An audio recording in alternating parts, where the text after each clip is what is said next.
Alors, je vais vous parler de la transmission.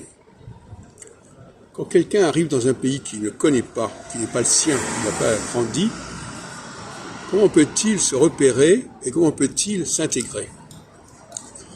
Alors, plusieurs solutions plus ou moins valables s'offrent à lui. Il peut demander autour de lui ce qu'il en est. Ou bien il peut observer par lui-même. Moi, je dirais qu'il vaut mieux observer par soi-même que de se fier à ce que les gens disent. Parce que les gens font des choses dont ils ne sont même pas conscients. Ils pratiquent des choses dont ils ne sont pas conscients, dont ils n'ont pas le contrôle ni la maîtrise. Donc il est infiniment préférable d'observer non pas ce qu'ils disent, mais ce qu'ils font. Ça, c'est pas non plus une partie de plaisir.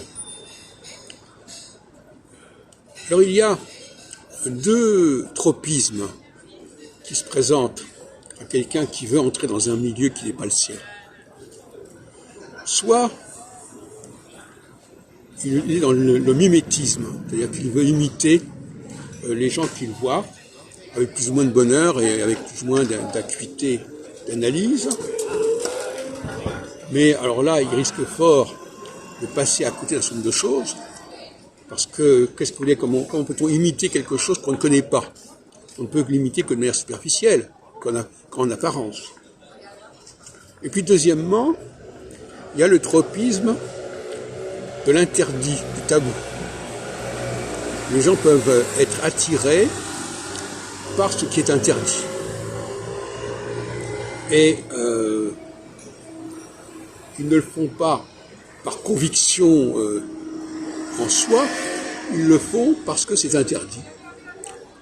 Par exemple, il y a des choses qu'ils vont dire, non pas parce qu'ils veulent les dire en soi, mais parce qu'ils savent qu'il ne faut pas les dire.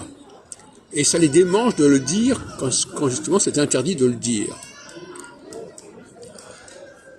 Donc voilà un certain nombre d'obstacles à l'intégration et de tropismes qui conduisent la personne à se fourvoyer, soit en bravant les interdits qui correspondent au ça, à son propre ça, c'est-à-dire sa propre tendance compulsive à rechercher une sorte de liberté,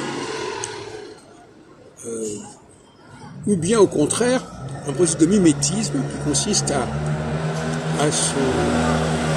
imiter l'autre, à faire un certain nombre de choses que l'autre fait.